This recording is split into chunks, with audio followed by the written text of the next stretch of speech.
Sa gitna ng lumalalang antisemitismo at anti-Zionismo, nakapareho ng pagkamuhi sa mga Hudyo. Kumalat na sa buong mundo, nang hingibabaw sa popular na kultura at mainstream na media, at unti-unti nang tinatanggap sa diskursong pampolitika. Anong maaaring gawin ng mga Hudyo?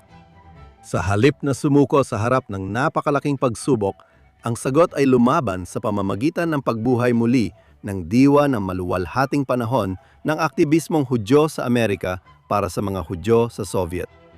Panahon na para ang mga Hudyo sa Amerika ay kumilos gaya ng mga refusenik. Ngayon sa Think Twice, pag-uusapan natin kung paano muling makuha ang kaisipan ng refusenik kasama ang may akda ng bagong aklat na nagtuturo nito.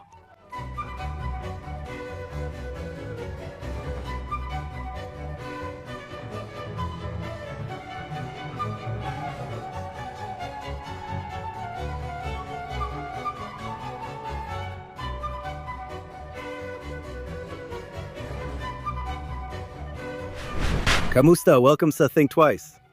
40 taon na ang lumipas, nagkaisa ang mga Amerikanong Hudyo sa isang aktivistang kilusan na malapit ng magkamit ng makasaysayang tagumpay.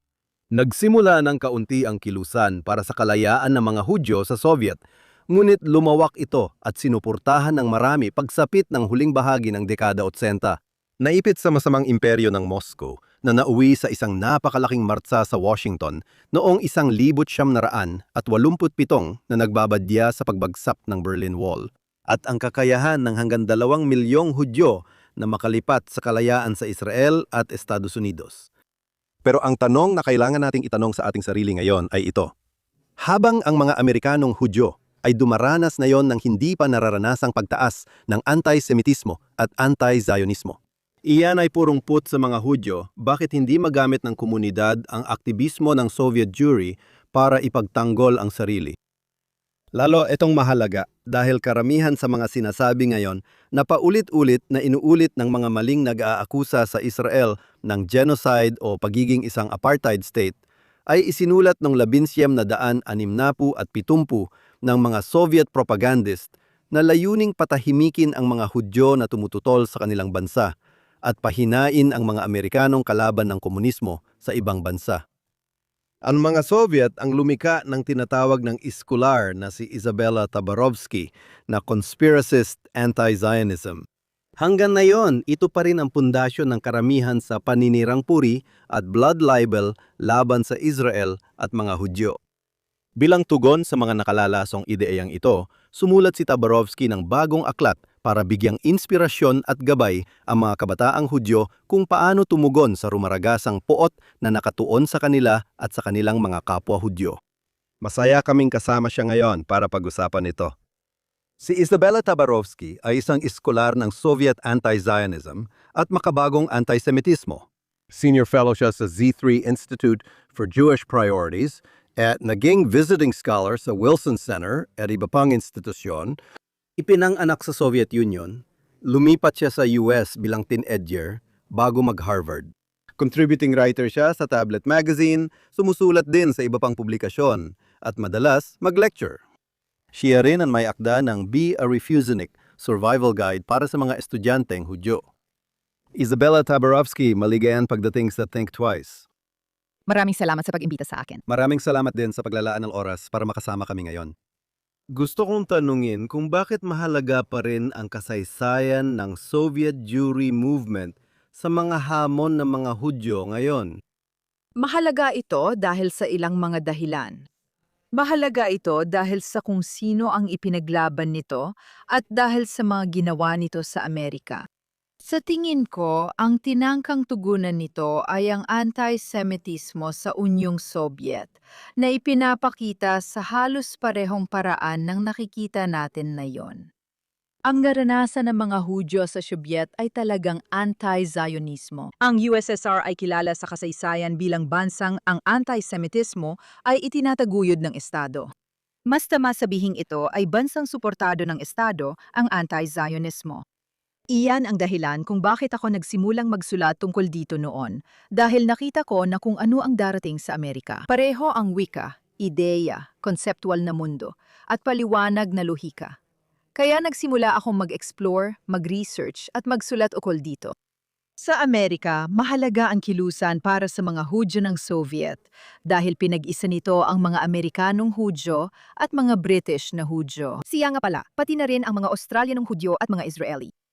Sa isang laban para sa kanilang sariling mga karapatan, para sa kanilang sarili, para talaga sa pagiging isang bayan. Para sa akin, binigyan nito ng pagkakataon ang mga Amerikanong Hudyo na ipaglaban ang mga Hudyo at nagsilbing malakas na halimbawa ngayon. Salamat sa panonood ng Think Twice. Kung nakikinig ka man sa amin sa alinman sa mga podcast platform o nanonood ng live sa Facebook o X o sa JNS YouTube channel, paki-like at mag-subscribe sa JNS, i-click ang kampana para sa mga abiso at bigyan kami ng magagandang review. Bukod sa Think Twice, may Jonathan Tobin Daily Podcast din kung saan ibinabahagi ko ang balita at pagsusuri sa mahahalagang isyung kinakaharap natin ngayon. Makikita mo ang daily show sa Jonathan Tobin Daily sa JNS channel kahit saan ka kumuha ng podcast. Ngayon, balik tayo sa programa. Oo, matagal na yon. 40 taon na ang nakalipas. Pero ang kaibahan sa tagumpay ng kilusan ng mga Hudyo sa Soviet, bagamat nagsimula ito ng maliit sa Estados Unidos, lumaki ito at kalaunan ay nasaklaw ang buong komunidad. Malinaw ang pagkakaiba ng tagumpay ng kilusan para sa mga Hudyo sa Unyong Sobyet kumpara sa magulo at di sapat na tugon ng mga Hudyo sa labas ng Israel sa kasalukuyang krisis. Sa iyong libro, isinulat mo ang tungkol sa kaisipan ng mga refusionik, gaya ng tawag mo rito. Ano yon? Paano makakatulong ang pagbawi nito sa mga Hudyo na hindi lang makaligtas sa mga hamon ngayon, kundi talunin din ang mga anti-Zionista na sa katotohanan ay anti-Semite? Sa tingin ko, para masagot ang tanong na ito, kailangan muna nating balikan ang tanong na ano ba ang isang refusenik? Ano ba talaga ang ibig sabihin ng salitang iyon? Kaya sa tingin ko, natatandaan ito bilang mga Hudyo na hindi makaalis o makalipat mula sa USSR. Hindi ka pwedeng mag-emigrate mula sa USSR. Ipinagbabawal ito. Kaya ang mga Hudyo, pero ang mga Hudyo ay nag-apply na mag-emigrate pagkatapos ng Six-Day War. Labis silang na-inspire sa tagumpay ng Israel sa Six-Day War. Doon nila napagtanto na nais nilang mapabilang sa estadong Hudyo. Ayaw na nila sa kwento ng Soviet, gusto nilang mapabilang sa kwento ng mga Hudyo. Kaya nag-apply sila para lumipat ng bansa at nakatanggap sila ng mga pagtanggi. Tinanggihan sila. At doon, nagsimula ang tawag sa kanila na mga refusenik. Tinanggihan sila. Pero may isa pang termino o ibang paraan ng pagtingin dito at ibang paraan ng pag-iisip tungkol dito. At sa totoo lang, ang mga leader ng kilusan, ang mga aktivista ng kilusan ay iniisip ang kanilang sarili sa ganong paraan na bago sila tanggihan ng Estado, sila muna ang tumanggi sa Estado. Tumanggi sila at mahalaga ngayon, tinanggihan nila ang alok na kasunduan ng Estado. Tinanggihan nila ang ideya na inaasahan silang mamuhay sa isang mapuot na kapaligiran bilang mga Hudyo at tanggapin o pumayag sa mga anti-Zionistang ideya na kumakalat kahit saan. Alam mo, nagsagawa ang Unyong Sobyet ng isang napakalaking kampanya laban sa Zionismo simula noong 1967 pataas. Lagi namang laban sa Zionismo, pero noong 67 talaga nagsimula ito ng mas tutok, parehong sa loob ng bansa at sa labas. Sabi nila, tumatanggi kami dito. Ayaw naming mabuhay ng ganito. Kami ay mga Hudyo. At saka, sa totoo lang, tinatanggihan din namin ang ideya na para matanggap kami, kailangan naming isuko ang bawat aspeto ng aming pagkahudyo, ng aming pagkakakilanlan bilang Hudyo. Alam mo, hindi rin nila ito tatanggapin. Sa tingin ko, malaking aral ito ngayon. Yung mga Hudyo na pakiramdam nila na baka kailangan nilang isuko ang ilang ideya kung ano ang ibig sabihin ng pagiging Hudyo, na dapat nilang isuko ang kanilang Sionismo, dapat nilang isuko ang kanilang koneksyon sa Israel. Akala nila mamahalin at tatanggapin sila sa mga progresibong espasyo. Pero mali sila. Sa kasaysayan, hindi talaga ito nangyayari. Mas marami kang isinusuko, mas marami pa silang hinihingi. Nangyayari na ito ngayon. Nakikita natin ito sa mga kilalang Hudyong anti-Zionista gaya ni Peter Beinart. Nararanasan na nila ito ngayon. Kaya ang pag-iisip ng isang refugenik, una sa lahat, ay ang pagiging palaban at ang pagtanggi na tanggapin ang mumunting kapalit na iniaalok sa iyo kapalit ng pagsuko ng iyong pagkakakilanlang Hudyo. Sinimulan ko ang libro at ang unang kabanata ay tungkol sa muling pag-angkin ng iyong sayonismo. Bawat kabanata ay mahalagang isang aral na nagmula sa kilusang iyon, pero pati na rin mula sa mga panayam ko sa mga batang aktivistang Hudyo ngayon. Kaya ang muling pag-angkin ng iyong sionismo ay ginawa noon ng mga refugenik at ginagawa rin na yon ng mga batang Amerikanong Hudyo sa mga universidad na nagiging mga lider. Alam nila na hindi mo pwedeng isuko ang sionismo. Sinasabi nilang isuko mo pero dapat mo itong angkinin muli. May isa pang aral tungkol sa pagtanggi sa pagiging biktima na may kaugnayan sa mga refugenik. May isang interesanteng kwento tungkol dito. Ang may akda ng Exodus, si Leon Uris.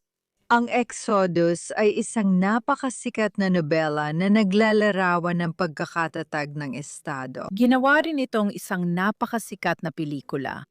Alam mo, si Leon Uris ay pumunta sa USSR noong dekada 80 at nakipagkita sa mga refugeniks. At isang bagay na sinabi niya ay, alam mo, inasahan kong kayo ay mga biktima, pero hindi pala. Kayo ay inuusig. Alam mo, nagtiis din ng ilang taon sa gulag ang mga refugeniks. Sinusundan sila ng KGB sa bawat hakbang nila. At gayon naman, hindi nila itinuring ang kanilang sarili bilang mga biktima at hindi nila inisip ang kanilang sarili sa ganong paraan. At ang mga batang aktivista ngayon sa mga universidad ay sinasabi rin, alam mo, na dumarating sila sa parehong ideya sa sarili nilang paraan, hindi dahil pinag-aralan nila ang kasaysayang ito. Sa sarili nilang paraan, sinasabi nila na hindi tayo pwedeng maging mga biktima sa sarili nating kwento. Kailangan nating maging mga bayani sa sarili nating kwento. Kaya may pagbabago ng pag-iisip na sa tingin ko ay talagang kailangan para malampasan natin ang panahong ito. Oh, nandiyan ako. Dalawa agad ang malakas kong reaksyon sa sinabi mo.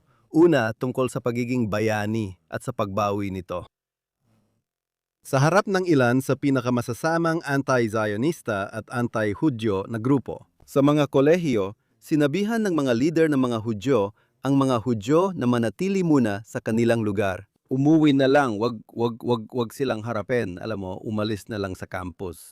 At kabaligtaran ito ng diwa ng kilusan para sa Soviet Jewry, para sa ating mga matanda na naalala pa yon. At gusto ko yung anekdota sa libro mo nung ikinuwento mo yung isa sa mga refugenik na nakipagkita kay Leon Uris. Nung pumunta siya sa Soviet Union, ikinuwento niya sa kanila kung paano, alam mo na, sa buod na. Yung nobela niya ay, alam mo na, naisalin at ipinapasa-pasa ng mga tao. Alam mo na, binabasa at talagang kinagigiliwan. Ang unang reaksyon ni Uris ay tawagan ng abogado niya. Ninanakaw nila ang libro ko at hindi ako nakakakuha ng royalty bago mo pa maintindihan ang ginagawa nila. Tama, eksakto. Ang libro niya ay naging napaka-inspirasyonal para sa mga Hudyo sa Soviet, para sa mga refugenik. Alam mo, may isang kasabihan na iniuugnay kay Sharansky. Hindi ko kumpirmado, pero parang ganito. Bigyan mo ako ng 10,000 kopya ng nobela ni Uris at gagawin kong Zionista ang lahat ng Hudyo sa USSR. Di ko alam kung totoo, pero nangyari iyon. Yung mga nakabasa ng libro ay talagang malalim ang impluensya at meron nga. Maraming kwento na nagsasabi ang mga refugenik na kahit mga kaibigan at kamag-anak nilang hindi Zionista ay naapektuhan nang mabasa nila ang libro. Bigla nilang naramdaman ang matinding koneksyon sa lupa, estado at sa kwento ng pagkakatatag nito na naging dahilan ng pagiging Zionista nila. Oh, alam mo, isang interesting na bahagi ito ng kasaysayan ng mga Hudyo, ng panitikan ng mga Hudyo. Alam mo, si Leon Uris ay isang sikat na nobelista. Hindi siya gaanong iginagalang sa mga bilog pampanitikan, kabilang na ang mga bilog pampanitikang Hudyo. Pero kahit ganon, malaki ang naging epekto ng kanyang libro, higit pa sa inaasahan ng kahit sino noong lumabas ito. Dahil napunan nito ang pangangailangan na muling angkinin ang pagkakakilanglan ng mga Hudyo. Ngayon, gusto kong talakayin ang 6 mong estratehiya na isinulat mo sa libro. Tulad ng sabi mo, pinagsama mo ang kwento ng kilusan ng mga Hudyo sa Soviet at ang mga kasalukuyang tagumpay. Ang una rito ay muling yakapin ang iyong sionismo. Kawili-wiling bagay yan. Nakipag-usap na ako sa mga estudyanteng Hudyo. At minsan, alam mo, naririnig mo, naalala ko ang isang batang estudyante na parang leader ng mga Hudyo sa campus. At siya ay kilala sa social media sa eskwelahan na yon bilang Little Miss Zionist. At niyakap niya talaga yon. Siya, alam mo, parang, oo, ako yon. Pero ang totoo, karamihan sa mga batang Hudyo na, alam mo, lumaki sa ganitong klaseng woke na mundo ng edukasyon sa Amerika. Dahil sa critical race theory, intersectionality, settler colonialism, at Zionism, alam mo, ang mga Hudyo at Israel ay lahat sila tinawag na mga puting ng aapi na hindi totoo. Mahirap din para sa mga tao na muling yakapin ang kanilang Zionismo. Sa tingin ko, sa ilang paraan, mas mahirap na yon kaysa dati. Sa tingin ko, tama ka. Sa tingin ko, napakahirap ng panahon ngayon. At ang sinasabi ko sa libro na sa tingin ko ay talagang mahalaga, at ito rin ay isang bagay na natutunan ko mula sa isa sa mga aktivistang na interview ko, si Adela Cohab, na nagsabi, alam mo, ikaw, hindi lahat pwedeng o dapat maging aktivista. Baka mas bagay sa'yo ang maging tagapagsulong kaysa aktivista. Itinuturing niya ang sarili niya bilang isang tagapagsulong at ipinaliwanag niya sa libro ang pagkakaiba. Pero hihigit pa ako riyan. Kung titingnan mo ang kilusan ng mga Judiyong Sobyet at ang kilusan ng mga Refusenik, alam mo, sila mismo ay nasa puso ng makapangyarihang Soviet Union, di ba? Wala talaga silang kapangyarihan. Pero sa paraan ng pagbuo nila ng kilusan, hindi lahat ay kagaya ni Nathan Sharansky. Hindi naman lahat ay talagang hinahamon ang sistema sa bawat hakbang. Handang magdusa, gaya ng naranasan niya. Tama. 9 na taon sa gulag, sa pinakamalupit na mga bilangguan na may paninindigan o determinasyon na hindi siya susunod sa anumang utos na ibibigay ng KGB sa kanya. Hanggang sa pinakadulo talaga. Alam mo, tinupad niya ito hanggang wakas. Hindi lahat kailangan maging ganoon, at hindi rin lahat kaya. Para sa akin, iniisip ko yon na parang magkakapatong na bilog. Kaya meron kang mga tao tulad ni Sharansky. At siguro, alam mo, siguro may ilang dosena pa na naging kilalang-kilalang mga Refusenik na sila yung naging sentro ng pagkakaisa ng mga Amerikanong Hudyo. Sila ang naging simbolo ng kilusan. At pagkatapos, sa paligid nila, may isa pang bilog ng mga aktivista. Siguro, sabihin na nating ilang daang tao o baka ilang daan pa na sumuporta sa kanila. Sino talaga? Sino ang lumahok sa pag-imprenta ng mga sariling latalang babasahin? Ilan doon? Sino ang nag-type ng mga kopya ng nobela ni Leon Uris sa 10 oras ng gabi? Tama ba? Sila ang nagsilbing, alam mo na, sila ang nakipag-ugnayan sa mga bilanggo sa gulag. Kaya mga ilang daang tao rin yon. Nasa panganib din sila. Mas mababa ang panganib nila kaysa sa mga nasa gitna. Pagkatapos, may mas malaking bilog pa sa paligid nila. Pero di pa natin alam ilan talaga ang tumangging umalis. Maaring 10,000 o higit pa. Alam mo, may ilan din sa kanila nakasali sa kilusan, pero mas tahimik at maliit ang kanilang paraan. At saka, sa ikalawang bilog na iyon, may mga guru rin ng Hebreo na naging particular na target ng KGB. Pagkatapos, sa panlabas na bilog, may mga taong uma-attend ng aralin sa Hebreo. Maaring tahimik nilang dinadala ang ilan doon mula punto A hanggang B sa backpack nila nang walang nakakaalam. Baka sila ang bumibili ng papel para sa harap ng proyekto ng sariling paglalatala.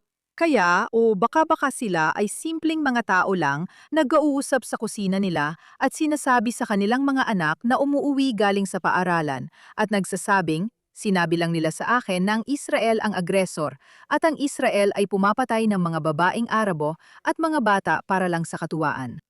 Alam mo kaya marahil ang kailangan mo lang gawin ay sabihin sa iyong mga anak na kasinungalingan iyon. Kaya sa tingin ko, nandiyan na tayo ngayon. Hindi ko iniisip na lahat ay kailangang tumayo sa harap ng nagngangalit na mga tao. Hindi yon para sa lahat. Hindi lahat ay pwedeng maging isang Shabbos Gestenbaum. Hindi lahat ay pwedeng maging isang Yali Akobi na talagang lumalaban sa social media. At alam ko na hindi madali para sa kanya. Alam mo, lahat sila ay may masasamang kahinatnan nito sa propesyonal nilang buhay. At may kahinatnan ang ginagawa nilang lahat. Pero pinipili nila ito. Pero hindi naman lahat kailangang gawin yon. Sa tingin ko, ang talagang mahalaga ay kung babasahin mo lang ang librong ito at tatanggapin ang mga aral nito bilang sarili mong panloob na gabay. Sa palagay ko, mahalaga na yon. At alam mo, nalulungkot talaga ako na sabihin ito dahil sinasabi natin ito dito sa Estados Unidos, di ba? Sa Estados Unidos kung saan ako dumating, 30 taon na ang nakalipas, inakala kong malaya mong masasabi ang pinaniniwalaan mo at tiyak na malaya at hayagan kang mamumuhay bilang isang Hudyo. Malinaw na malinaw ko pang naalala ang karanasang ito noong una kong natagpuan ang aking landas patungo sa Judaismo. Nasa bahay kami ng isang tao noong Shabbat, kumakanta ng awitin at bukas ang mga bintana. Naisip ko kung gaano kaganda na hindi nagtatago bilang Hudyo at malayang umaawit sa kalsada. Alam mo, kaya't nalulungkot ako na nagbago na ito. Kaya sa tingin ko, mahalaga ang mga aral na ito.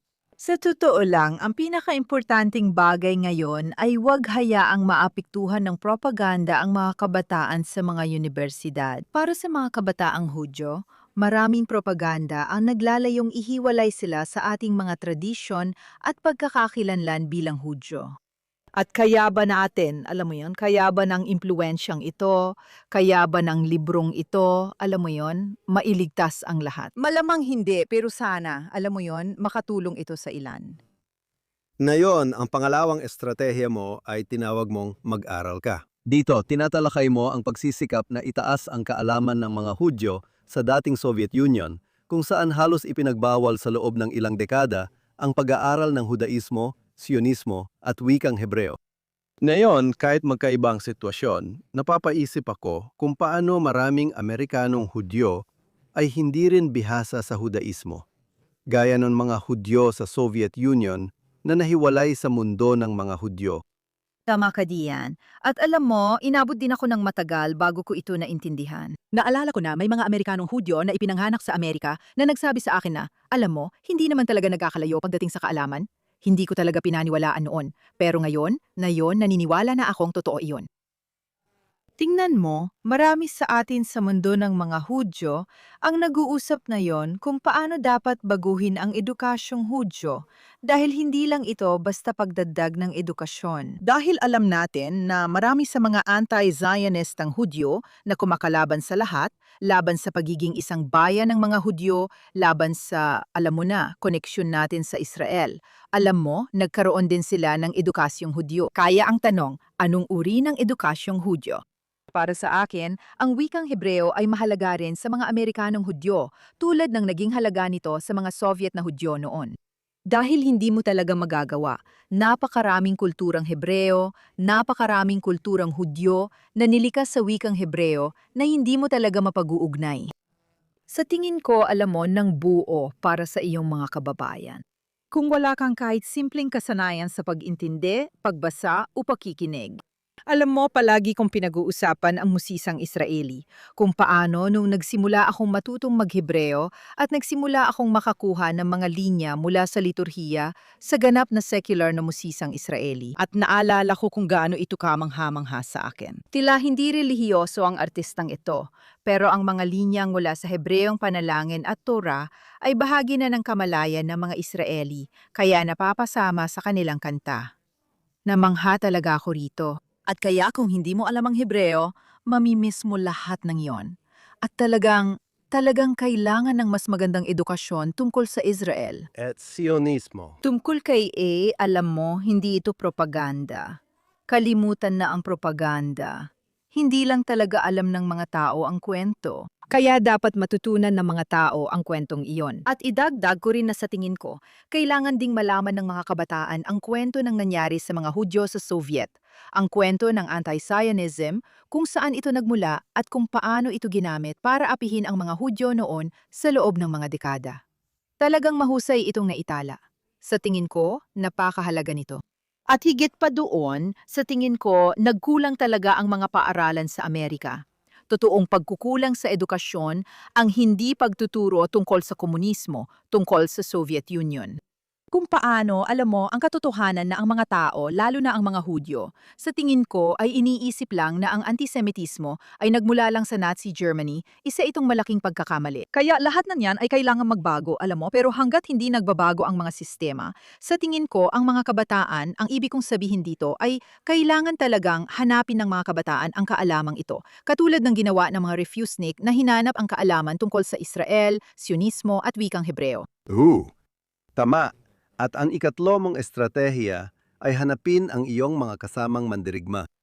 Ngayon, ang isa sa pangunahing problema ng mga Hudyo sa Hilagang Amerika ay ang pantataksil ng kanilang tradisyonal na kaalyado mula Oktubre 7. Kaya ang tanong ay, sino ang magiging mga kaalyado natin ngayon? Gusto ko ang tanong na ito dahil lagi itong tinatanong tuwing ako'y nagtatalumpati. At palagi kong sinasabi, hindi naman talaga tayo nag-iisa. May mga tao na gustong makiisa, nakasama natin at gustong makasama natin. Ang problema ay hindi mo sila gusto. At yun, alam mo, pagbabago sa pag-iisip na kailangan dahil may kahangahangang tao tulad ng mga Kristiyanong Sionista. Sa California, maraming tagumpay sa pakikipagtulungan sa mga pamayanang Indian. Marami ring kahangahangang taong gustong kumampi sa'yo at sumusuporta sa'yo. Kailangan talaga ng pagbabago. Ang pagkapit na ito, itong ideya na tanging ang kaliwa lang ang karapat-dapat nakakampi, parang taliwas talaga, ito'y laban sa realidad. Alam mo, nagsisimula ng magkwento ang mga tao tungkol sa kung paano noong dekada 20 si Tito Irv nila ay, ewan ko, nasa Lower Manhattan kung anuman, na ang Garment District ang nangguna sa mga demonstrasyon noon. At parang wala na lahat yun.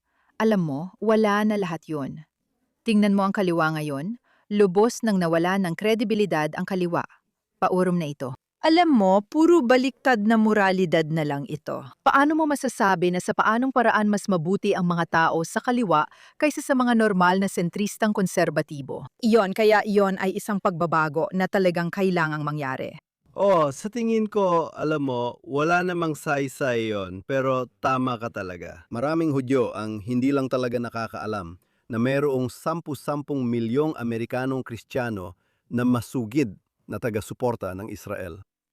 Dahil hindi sila magkasundo sa ilang issue tulad ng aborsyon, itinuturing nila ang mga ito na hindi katanggap-tanggap at pinag-uusapan kung paano may naniniwalang magko-convert ang mga Hudyo pagbalik ni Jesus. Naniniwala ka bang babalik si Jesus? Bakit ka nag-aalala? Pero parang hindi ito tumatagos dahil ito ay tungkol sa kultura at dahil, alam mo, ito ay tungkol sa politika. Madalas kong sinasabi na sa Amerika at sa kanluraning mundo, politika na ang pumalit sa dating papel ng relihiyon sa buhay ng tao. Kaya iyon talaga ang mahalaga para sa kanila. At iyan din ang dahilan kung bakit sila nag-aatubiling makipag-ugnayan sa mga kaibigan nila at kilala ninyon. Alam mo, kahit na parang madilim ang sitwasyon ngayon, sa 2020 at ngayong Mayo 2026 na tumataas ang antisemitismo. Hindi nag-iisa ang mga Hudyo sa bansang ito. Malaki ang suporta para sa Sionismo, malalim sa politika ng Amerika. Hindi ito palaging nababanggit. Tama, eksaktong tama yan. Alam mo, madalas kong pag-usapan ito parang sa relasyon ng magkasintahan. Parang alam mo, iniisip ng mga Hudyo sa Amerika na kapag kakampi mo ang isang tao, parang kasal na kayo. Pero hindi ganoon ang sistema. Alam mo, ayos lang na makisama sa isang tao. Kahit sa ilang bagay lang kayo magkasundo. Lagi kong sinasabi parang kasal ka sa kaliwa pero umalis na siya. Nagpakasal sa iba at di na babalik. Kaya kailangan mo nang tigilan ang pangungulila sa umalis at simulan mong tingnan ang mga gustong makasama tayo. Tama yan. Angkop na paghahalin tulad yan. Ngayon, ang susunod mong estratehiya sa libro mo ay tinawag mong gawin ang di inaasahan. Yung halimbawa mo sa Soviet Jewry ay yung mga Hudyo na nagtangkang mag-hijack ng eroplano. At ang kontemporaryo mong halimbawa ay isang Hudyo na nagsampa ng kaso laban sa isang unibersidad. Ngayon, may malaking pagkakaiba sa dalawang bagay na yon. Kahit ayaw nating hikayatin ng mga Hudyo na gumawa ng hijacking o krimen sa bansang may batas, hindi gaya ng Soviet Union, Dapat nilang tigilan ang pagsunod sa mga patakaran ng mga anti-Semite. Iyan ang punto, hindi ba? Tama-tama yan. At nilalagay ko talaga ang disclaimer na yan sa libro para siguraduhin na hindi ako nang hihikayat dito ng pag-hijack ng mga eroplano. Pero kumilos sa mas malikaing paraan. Alam mo, hindi mo kailangang basta na lang, alam mo, naalala ko, sa isang punto, pagkatapos ng Oktubre, 7 sa isang, hindi ko na nga matandaan ko anong universidad. Pero hinarangan ng universidad ang daan para sa mga Hudyo. At pagkatapos, kinailangan ng mga Hudyo na dumaan sa ibang pasukan. At hindi ako makapaniwala. Hindi ako makapaniwala na talagang ginawa nila yon. Alam mo na hindi lang sila tumayo doon at nagsabi, bakit hindi kami pwedeng dumaan dito? Alam mo, ito rin ang ginawa ni Shabbos Kestenbaum sa viral na video na binanggit ko sa libro. At malamang maraming tao ang nakakita nito, kung saan lumapit siya sa kampo sa MIT.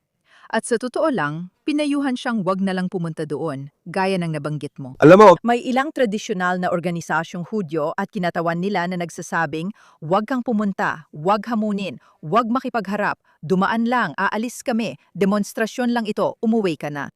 Lumapit siya at sinabi, gusto ko lang pumasok. Isa akong Amerikanong mamamayan at pampublikong universidad ito. Bakit hindi ako pwede? Hindi siya pinayagan pero sa huli nakapasok din siya. Alam mo, yung mga ganitong klase ng aksyon sa kilusan ng mga Hudyo sa Soviet, sobrang malikaing-malika sila sa kanilang mga protesta. Sa tingin ko, yun talaga ang nakakuha ng pansin sa kilusan. Gumamit sila ng mga talagang biblical na linya, alam mo yon, palayain mo ang aking mga tao. Ako ay tagapangalaga ng aking kapatid, talagang malikhaing kilos sa kalsada. Sa tingin ko, kailangan din nating magsimulang mag-isip ng ganyan. Sa totoo lang, may mga kilusan na nagsisimula ngayon sa ugat ng lipunan, tulad ng laban sa anti-Zionism. Sa tingin ko, ang tawag doon ay, meron silang malikaing mga slogan, at ito ang kailangan natin. Kailangan natin ng mas maraming pagkilos sa lansangan at mas maraming protesta sa lansangan. Alam mo, galit ang tao. Ipakita mo ang galit mo sa publiko. Isa lang ito sa mga paraan, halimbawa lang ito, hindi naman lahat kailangang gawin. Alam mo, wag laging sumunod sa mga patakaran. Ayos lang na minsan ay hindi sumunod sa mga patakaran. Tingin ko yon ang punto at naging kasaysayan ng kilusan ng hurado sa Soviet. Muli, sa tingin ko marami talagang pagsusuri sa nakaraan, kung saan iniisip ng lahat na kung paano ito natapos, ay ganon din kung paano ito nagsimula. Hindi ito agad tinanggap ng mga lider ng mga Hudyo. Sa simula, hindi ito malawakang kilusan. Ito ay bagay na niyakap lang ng Bushim, disidente, at Hudyo na may taliwas na pananaw. At alam mo, ang ilan ay napunta sa mabubuting direksyon, ang ilan naman ay napunta sa masasamang direksyon. Pero ang punto ay hindi sila sumunod sa mga patakaran. Alam mo, yun lang ang paraan para magpatuloy kasi kapag sumunod ka sa patakaran, panalo agad ang kabila dahil sila ang may kapangyarihan. Alam mo, hindi mo talaga matatanggap yon. Tama. Pero kahit sumunod tayo sa patakaran, pakiramdam ko hindi pa rin natin nagagawa ang lahat ng kaya natin. Alam mo, kahit sa loob ng umiiral na patakaran, marami pa tayong magagawa tungkol sa mga protesta sa kalsada. Mahalaga na magmartsa tayo na may bandila ng Israel. Pero siguro pwede pa tayong gumawa ng mas kakaiba at malikaing bagay. Kaya marami pang puwang dyan, marami pang puwang para sa pagpapabuti. Ang isa pang estratehiya sa iyong libro ay ang hindi pagtanggap sa pagiging biktima. At sa tingin ko, maganda talaga yung payo na yan. Pero taliwas din ito sa kung paano gumagana ang makabagong kultura. Hindi ba at lahat na yon ay gustong maging biktima sa kulturang niluluwalhati ang pagiging biktima at parang kinainisan ng tagumpay? Tama yan. Alam mo, interesting kasi may nagsabi sa akin minsan na sa tingin nila ito raw ang pinaka-radical na kabanata sa libro ko. At hindi ko talaga naisip yon hanggang sa sinabi nila. At ngayon, naiintindihan ko na kung bakit nila nasabi yon. Sa palagay ko, ang kabanatang ito ay umaayon sa unang kabanata na nagsasabing bawiin ang iyong Sayonismo dahil hindi kailanman naging biktima ang mga Sayonista, di ba? Ang mga Sionista, ang Sionismo ay palaging tungkol sa kaya natin to. Kaya natin gawin ito ng tayo lang. Lahat ito ay tungkol sa pagiging mapagkakatiwalaan sa sarili, tungkol sa pagtupad ng iyong mga layunin. At sa tingin ko, yun talaga ang pagbabago sa pag-iisip. At ako, hindi ko nakikita kung bakit hindi natin kaya gawin ito. Kaya ayos lang, hayaan na lang natin ang iba na malugmok sa kanilang pagiging biktima. Mas makapangyarihan siguro kung hindi natin gagawin yon at bawiin na lang ang ating kapangyarihan. And to reclaim... Magpatuloy tayo mula sa posisyon ng kapangyarihan kaysa sa pagiging biktima. Ano bang mawawala sa atin? Sa tingin ko, wala namang masyadong mapapala sa pakikipaglaban o sa pakikipag-agawan ng pwesto sa tinatawag na Victimhood Olympics. Alam mo, hindi rin naman tayo bibigyan ng pwesto doon. Ang kultura ng aapi at inaapi ay nakatatak na talaga. Kaya. Anong gagawin natin? Kumbinsihin ba natin silang biktima rin tayo? Hindi yun matibay na posisyon para umaksyon. Tama ka at pasensya na, pero naalala mo ba yung Oscars controversy ilang taon na ang nakalipas? Binago nila ang patakaran para maging karapat-dapat sa Best Picture ang movies kung sapat ang diversity. Maraming artistang Hudyo na hindi pa lubusang nawawala ang pagkakakilanlan nila bilang Hudyo ang nagsasabi, "Teka, gusto rin naming maging biktima. Alam mo, isama mo kami sa DEI ninyo, alam mo, sa inyong katuruan." At ang naging tugon ng Hollywood establishment ay, ano bang sinasabi ninyo? Alam mo, wala ring nangyari sa protesta nila. Nakakaawa talaga. Pero kahit ganon, alam mo, parang sandali lang gusto rin naming maisama kami. At hindi nila namalayan na ang ibig sabihin ng inclusion sa DEI, yung I para sa inclusion, ay siguradong hindi kasama ang mga Hudyo. Tama, eksakto. Sa dami ng nabubunyag na kabulukan sa mga institusyon, mahirap nang isipin na may prestihiyo pa ang alinman sa kanila. Ibig kong sabihin, tingnan mo kung sino ang nakakakuha ng mga Pulitzer. Tingnan mo si Nicholas Kristof, 2 beses na nanalo ng Pulitzer. Tingnan mo ang mga inilalatala niya. Suriin mo ang mga inilalabas ng New York Times. Sino ba talagang gustong mapabilang sa prestihiyong ito? Sa tingin ko, nandito na tayo sa puntong, alam mo yon, si Barry Weiss ay nagtatag ng isang bagong universidad, kasama ang iba pang mga tao. Sa tingin ko, nasa punto na tayo na kailangan na talaga nating muling baguhin ang buong sistema. Nakakalungkot kasi tayo ang nagsimula ng Hollywood, alam mo yon, mga Hudyo ang nagsimula ng Hollywood. Parang mga Hudyo ang nagtatag ng mga organisasyon para sa karapatang pantao. Pero ngayon, hindi na sila kabilang at inaakusahan pa. Sige, ganito talaga. Pupunta tayo at magtatayo ng bagong institusyon na sumusunod sa patakaran at tinatanggihan ang pagiging biktima. Oo, tama ka dyan. Ngayon, ang huling estratehiya na binanggit mo ay tinatawag na mangguna bilang Hudyo. Ano ang ibig sabihin at paano ito gumagana? Sa tingin ko, mula sa aking pananaw, ito talaga ang pinakamahirap na kabanata. Sa tingin ko, ito ang pinakamahirap na ideya para sa maraming Amerikanong Hudyo na nasa kaliwa na tanggapin. Dahil tulad ng sinabi mo, ang politika na ang naging hari. Parang ito na lang ang tanging mahalaga sa mga tao. Dito nila sinusukat ang lahat ng bagay. Kaya ginagawang batayan nila ang posisyon nila kung ano ang tama o mali, di ba? Base sa politika mo. Kaya ang sinasabi ko sa mga tao ay paluwagin din ang kapit ng politika sa inyo. Alam mo, may iba pang mga bagay na mahalaga rin. At ito ay may kinalaman din sa kung paano natin tinitingnan ng Israel, dahil karamihan ng usapan tungkol sa Israel ay puro politika lang. Sa totoo lang, pakiramdam ko sinadya ito ng namumuno o nadadala sa atin sa mga usapang ito para talagang mangyari ito. Ayokong magtunog na may conspiracy pero parang ang laging usapan ng mga tao ay kung sino ang namumuno sa Israel. Kung galit sila kay Bibi Netanyahu, tinatanggihan na rin nila ang buong Israel. Alam mo, marami pang bagay tungkol sa Israel at Zionismo bukod sa politika. Maraming paraan din para makaugnay sa Israel maliban sa politika. Para sa akin, Zionismo ay tinutukoy ko na ngayon bilang pagiging isang sambayanan. Para sa akin, ang Zionismo ay pagiging sambayanan ng mga Hudyo. Maraming paraan para makakonekta sa pagiging sambayanan ng mga Hudyo na hindi nakadepende sa namumuno sa pamahalaang pampolitika ng Israel. At kaya sa kabanatang ito, tinitingnan ko si Travis Kestenbaum na nabanggit ko na at pati na rin ang halimbawa ni Nathan Sharansky. Si Nathan ay isang taong labis kong pinapasalamatan dahil siya ang sumulat ng paunang salita ng aklat. Palagi rin siyang nangunguna bilang isang Hudyo. Para sa kanya, palagi siyang nagtrabaho, palagi niyang inuuna ang kanyang pagkakakilanlang Hudyo at ang mga taong Hudyo sa kanyang isipan. Alam mo, o kasama niyan, yun talaga ang kanyang pangunahing konsiderasyon, ang kanyang pangunahing iniisip. Kapag tiningnan natin ang motibasyon niya, halimbawa si Shabos na nagsimula bilang binata, rehistradong demokratiko at bumuto kay Bernie Sanders, itinuturing pa rin niyang progresibo ang sarili sa mga pinahahalagahan niya. Ngunit nang maranasan niya ang mga naranasan niya pagkatapos ng Oktubre, 7 na pagpasyahan niya na ang partidong palagi niyang binoboto ay hindi sumusuporta sa mga Hudyo. Kaya binago niya ang kanyang kinabibilangan.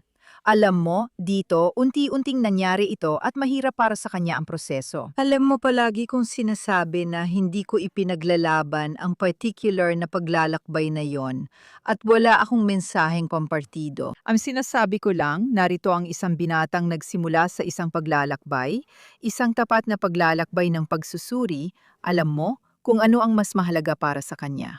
At sa huli, napagtanto niya na ang kanyang pagkakakilanlang Hudyo ang mahalaga sa kanya. Ang kanyang koneksyon sa Israel at sa mga Hudyo ang mahalaga sa kanya. Ginagawa niya ang desisyong pampulitika based doon. Kaya ito ang aking isinusulong, ang ganitong uri ng tapat at walang kinikilingang pagsusuri. Alam mo, huwag kang sobrang makapartido sa typical na politikang Amerikano na hindi mo na nakikita ang iba pang bagay sa likod o lampas doon. Sa tingin ko, napakahalaga niyan. Gusto kong balikan ang nabanggit mo kanina. At iyon ang problema ng karamihan sa mga tao. Alam mo, kulang sila ng tapang para magsalita at magpakita ng kakaiba. Alam mo, napakahirap niyan. At kung paano yung mga ayaw mapansin o mapag-initan, alam mo, yung mga hindi gustong maging bayani o hindi gustong mapansin, karamihan sa mga kabataan, alam mo, ayaw nilang sumunod lang sa agos. Iyan, alam mo, ganyan ang karamihan. Alam mo, iilan lang talaga ang handang maging kakaiba, kumbaga, maging parisukat sa bilog na butas. Alam mo, yung square peg sa round hole. Muli, paano? Paano nga ba? Alam mo, yung karaniwang estudyanteng Hudyo, kabataan, paano sila tumutol? Alam mo, paano sila naging refusenik sa sarili nilang paraan? Ganito, pakinggan mo, gagamitin ko ang sinabi ni Alisa Bernstein, isa sa mga kabataang na-interview ko. Gumawa ka ng maliit na bagay. Gumawa ka ng maliit na bagay na Hudyo. Gumawa ka ng kahit maliit na bagay na Hudyo na naguugnay sa iyo sa iyong Judaismo, na naguugnay sa iyo sa iyong pagkakakilanlang Hudyo. Magsindi ng kandila tuwing Shabbat, hindi kailangang makita ng iba. Suotin mo ang bituin ni David, hindi kailangang ipakita o isuot sa labas. Isuot mo ito para alam mong nariyan ito. Alam mo, bumisita ka sa Israel. Makipag-ugnayan ka sa ibang tao na katulad mo mag-isip. Huwag kang mag-isa at magmuni-muni lang. Makipag-ugnayan ka rin sa ibang Hudyo. Alam mo, marami talagang mga Hudyo na tinuturing ang kanilang sarili bilang mga Hudyong Oktubre 8 na natuklasan.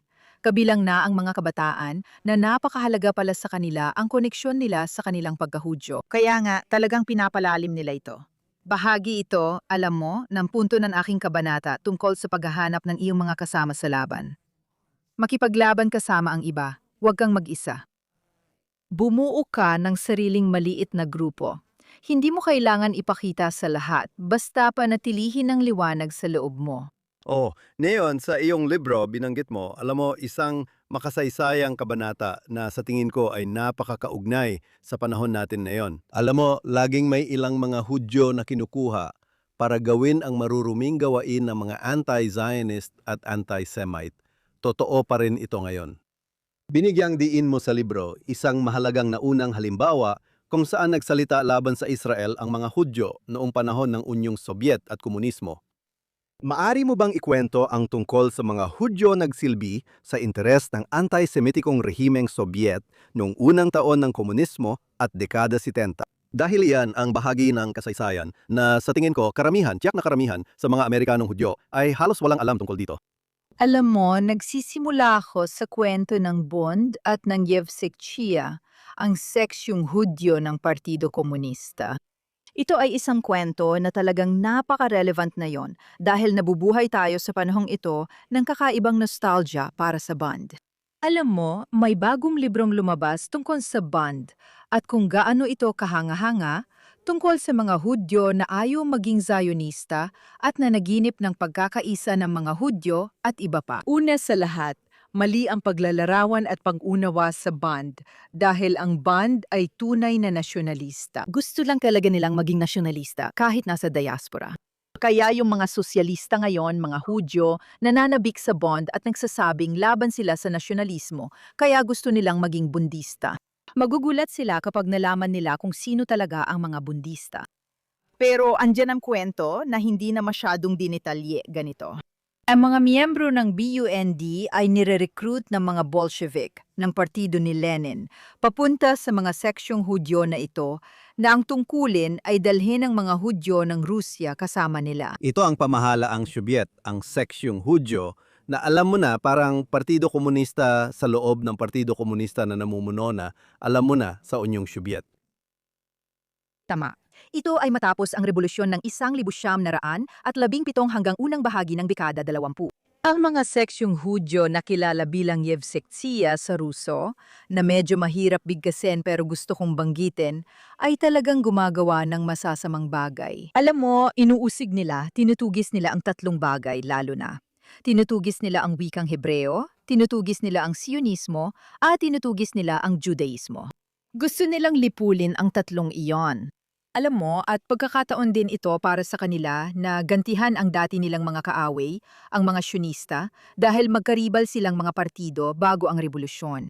Kaya't inuusig nila ang dalawang panig at nililipol nila ang wikang Hebreo at ang relihiyon. At marami dito ay, alam mo, bahagyang sinusuportahan ng pangkalahatang plataporma at mga layunin ng komunista. At ang ilan dito ay sarili lang nilang kasigasigan.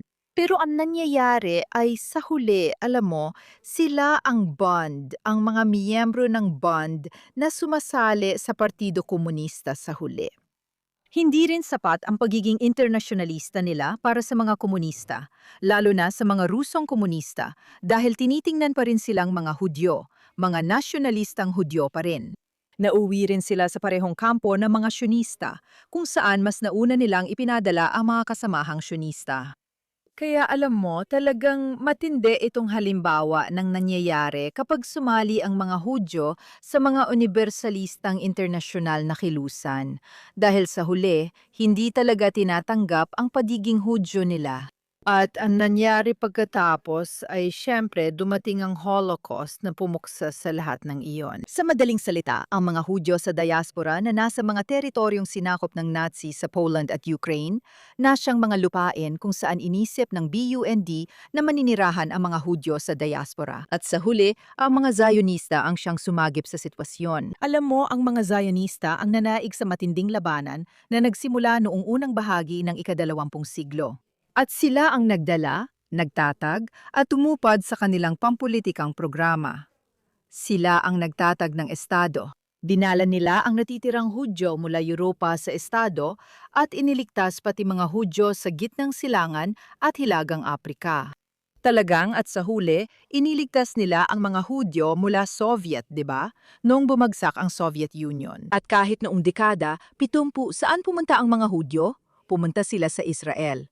May ilan na pumunta sa Amerika, pero karamihan sa huli ay napunta sa Israel. Kaya alam mo, ang nostalgia para sa Bond ay halos morbid na, alam mo, kasi isa lang itong kwento. Nagtatapos ang kwento ng Bond sa malawakang paglipol, nagtatapos sa genocide ng mga Hudyo. Ang mga Zionista ay lumika ng masiglang kulturang nagpapatuloy at nagbubunga ng kamanghamanghang kultura sa Israel na yon.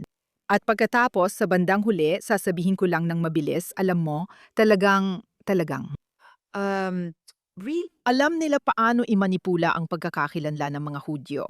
At nang magsimula ang anti-Zionist na propaganda, pagkatapos ng digmaan ng 67 ang Six-Day War, kumuha rin sila ng mga Hudyo para magsalita laban sa Zionismo. At alam mo, yung mga Hudyo, binibigyan lang sila ng sasabihin at pinipili ng estado. Sa ilang paraan, masasabi mong wala silang pagpipilian. Pero sa totoo lang, may pagpipilian sila. Pwede naman nilang tanggihan, pero isasakripisyo nila ang kanilang mga karera. Pero hindi nila ginagawa, sumusunod sila sa estado. Kaya alam Sa totoo lang, maraming tao ang gumawa niyan sa kulturang Soviet, alam mo, ganun din. Ibig kong sabihin, yon ang punto. Lahat sila ay parang naging biktima, pero hindi sila mga bayani, sigurado yon. tama yon, syempre, oo. Hindi, naiintindihan ko, naipaliwanag naman. Pero nakakadismaya rin at alam ko na tinitingnan sila ng mga refusenik. Hindi talaga nila lang ang mga iyon. Tama. Alam mo, tapos, noong dekada 80, itinatag ang Anti-Zionist Committee ng Soviet Public at sila ay ganap na nilika ng KGB. Nakikipag-usap sila sa pandaigdigang mga Hudyo. Nakikipag-usap sila sa pandaigdigang kaliwa. Ang kapansin-pansin, tinatanggap ng pandaigdigang kaliwa ang kanilang sinasabi. Sabi ng pandaigdigang kaliwa, kasamang mga Hudyo na kaliwista, na ang mga anti-Zionistang Hudyo sa Soviet Union ay nagsasabing walang antisemitismo sa USSR. At sinasabi nila na ayaw ng mga Hudyo sa Soviet na mga Zionista. Ayaw nila sa Israel, wala silang interes sa anumang paglipat. At talagang pinaniniwalaan nila ang sinasabi ng mga ito. Alam mo, kasinungalingan ng KGB ito. Ang komiting ito ay harapang organisasyon ng KGB. Paulit-ulit na itong nangyari sa kasaysayan, napakahaba na nito. Alam mo, kitam-kita mo ngayon na ginagamit at minamanipula ang mga Hudyo sa kaparehong paraan ng iba't ibang anti-Semitikong tao na bumubuo ng mga grupong tulad ng mga Hudyo para sa, alam mo na, pumili ka na lang ng pangalan. Iba na ngayon dahil ang mga Hudyo sa Amerika ay ginagawa ito ayon sa sarili nilang gusto. Walang pumipilit sa kanila. Kaya ibang usapan na ito. Pero sa tingin ko rin, madalas ay hindi naman talaga ganun kaalam ang mga Hudyo na ito, lalo na ang mga kabataan. Kaya ito ay isang komplikadong sitwasyon. Oo, isa itong trahedya at gaya ng sinabi mo, alam mo, ginagamit ang taktika ng pagbabanggit ng kasaysayan ng Jewish Socialist Bund bilang sandata laban sa mga Zionistang Hudyo. Ngayon, alam mo, ang band ay hindi panig sa mga taong nagbabalap ng genocide laban sa mga Hudyo. Ibig ko sabihin, sila ang biktima ng mga gustong magsagawa ng genocide sa mga Hudyo. Hindi tulad ng mga anti-Zionistang Hudyo ngayon, na sa totoo lang, sila ang gumagawa ng maruming trabaho para sa, alam mo, parang Hamas at Iran at mga kaalyado nila. At sa tingin ko, yung idea na sila ay, gaya ng sinabi mo, na sila ay isang alternatibo sa Sionismo, ay talagang maling-mali. Alam mo, kahit magkaribal sila sa politika, magkaiba talaga ang pananaw nila. Pero yung idea na, alam mo, anti-Sionista na yung bond sa lahat ng bagay, na alam mo namang namatay sa abo ng Holocaust at sa Gulag, ay siya raw ang alternatibo. Parang, alam mo, parang kulto na sumasamba sa kamatayan. Alam mo, ang band ay bahagi ng kasaysayan ng, alam mo, ng pagkamatay ng mga Hudyo. Ang Sionismo ay tungkol sa pagbibigay ng bagong pag-asa sa buhay ng mga Hudyo. Alam mo, isang bagong panibagong simula sa buhay. At ang pagtanggi dito sa ganitong paraan ay talagang salungat sa lohika na, para sa akin, ang pagkakatulad nito sa FCI, alam mo, na siyang gumawa ng That's which did the maduming trabaho ng NKVD at pagkatapos ng KGB ay talagang akma. Tama, oo, napakagandang punto niyan. Oo, napakahalaga niyan na siyempre ang band ay hindi panig sa mga taong iyon. Ibig kong sabihin, maliban sa Yevsektia, ang mismong seksyong Hudyo na talagang kumampi sa mga laban sa mga Hudyo. Pero maliit lang na bahagi iyon. Sa pangkalahatan, siyempre, tama, ang Bund, ang mga Bundista. Hindi sila panig sa mga Zionista na nakikipaglaban para sa kanilang buhay sa Warsaw Ghetto. Alam mo, yan ang realidad ng katapusan ng Bundismo. Ngayon, oo, dahil sa laganap na antisemitismo at anti-Zionismo sa ating popular na kultura ngayon at sa politika, marami mga Hudyo ang talagang nawawalan ng pag-asa tungkol sa hinaharap. Pero tinapos mo ang iyong aklat sa isang positibong pananaw sa pamamagitan ng pagbanggit sa tagumpay ng Israel. At bakit ibig sabihin nito na, alam mo, ang henerasyong ito ay, alam mo, nakatakdang malugmok sa panahon ng anti-Zionismo? Ang mga Zionista ay tiyak na mabibigo gaya ng, alam mo, mga tao sa KGB na inakala nilang matatalo nila ang Israel. Alam mo, talaga bang naniniwala ka na ang kasaysayan ay panig sa Israel, panig sa Zionismo, At hindi panig sa, alam mo, parang mga idolo ng popular na kultura na tila sinasamba ng lahat. Tingnan mo, pinipili ko lang talaga ang pag-asa, alam mo. Hatikva. Ano pa ba ang magagawa, ibig kong sabihin? Pero naniniwala talaga ako na, tingnan mo, naniniwala ako sa kaibuturan ko na ang katotohanan ang magwawagi sa huli. Alam mo, ang kinakaharap nating problema sa anti-Zionist na kilusan ay nakasakay ito sa napakalaking alon ng mga kasinungalingan. Alam mo, mga kasinungalingang binuo para dito sa loob ng mga dekada ng USSR na inangkin nila at pagkatapos ay gumawa pa ng sarili nilang mga kasinungalingan, alam mo, sa mga sumunod na dekada. Alam mo, talagang nakakagulat kapag tiningnan mo ito at napagtanto mo. Kapag tiningnan mo lang, alam mo, yung galit na nararanasan ng mga Hudyo sa kanluran. Mapapapansin mong nakabase lang ito sa kasinungalingan, gaya ng kasinungalingan tungkol sa genocide sa Gaza. Puro kasinungalingan lang, di ba? Ibig kong sabihin, ang blood libel ay laging nakabatay sa kasinungalingan. Kaya hindi ko sinasabi na magiging madali ito at hindi ko rin sinasabi na magiging mabilis. Pero naniniwala talaga ako na sa huli, ang katotohanan ang magwawagi dahil, ibig kong sabihin, paano pa ba? Paano pa ba mangyayari? Alam mo, at may isa pa akong sasabihin. Oo, marami na akong napag-isipan tungkol sa tanong na ito. Tungkol sa mga lipunan na noon ay nasakop ng anti-Zionismo. Lagi talagang, sa huli, at sinabi rin ni Wolf iyon, at lubos akong sumasang-ayon sa kanya na sa huli ay nagiging hindi na talaga tugma sa buhay ng mga Hudyo. Nangyari ito sa Soviet Union at mga Estadong Arabo. Totoo ito. Kaya tinatanong natin, mangyayari rin ba ito sa Amerika? At dito, medyo mas optimistiko ako kaysa sa inaasahan, alam mo yon, kaysa sa maaring isipin ko based sa kasaysayan. At yon ay dahil, alam mo, napaka-diverse ng Amerika. Hindi ito ganap na pinamamahalaan mula sa sentro. Iba-ibang estado ang may sariling patakaran, kaya lumilipat ang mga Hudyo mula New York papuntang Miami dahil mas magiliw ang kultura doon. Sa tingin ko at sa tingin ko sa Amerika, meron tayong napakalakas na grupo ng mga taga-suporta, mga grupo ng interes na nabanggit natin kanina, na nakakaintindi nun na itong nakakabaliw na pag-atake at paninira sa mga Zionista ay bahagi ng isang pakete ng anti-Amerikanismo, anti-kanluran, anti-kapitalismo at anti-lahat ng pinaninindigan ng Amerika. At sa tingin ko, handa ang mga taong ito na labanan ang alon at kulturang ito. Malalim ang pagkakaugat ng kulturang ito. Pero sa tingin ko, alam mo, naniniwala akong kaya nating labanan ito. At hindi ko iniisip na tiyak na ang magiging resulta, alam mo yon. Kaya optimistiko talaga ako. Oh, sa totoo lang pareho tayo ng pananaw na yan. Sa tingin ko, natalo na ng mga Amerikano ang mga Aleman ng 2 beses at ang komunismong Ruso. Hindi sila matatalo ng mga kagaya ng mga nagkakagulong grupo sa mga kolehiyo at ng mga woke. Isabella, salamat ulit sa pagsama sa amin. Paano makakakuha ang mga manonood at tagapakinig ng Be a Refusnik? At paano nila masusundan ang iyong mga gawa? Mabibili ninyo ang libro sa Amazon. Nasa Twitter din ako bilang Isa at Isa Tabaro. Madalas ako sa Facebook, bihira sa Instagram, pero lagi ako napapansin sa Twitter. Ayos, magaling! Salamat sa imbitasyon. Masarap kang kausap. Salamat! Gusto rin naming pasalamatan ang ating mga tagapanood. Pakiusap, huwag kalimutang subaybayan araw-araw ang Jonathan Tobin Daily Edition sa inyong paboritong podcast platform.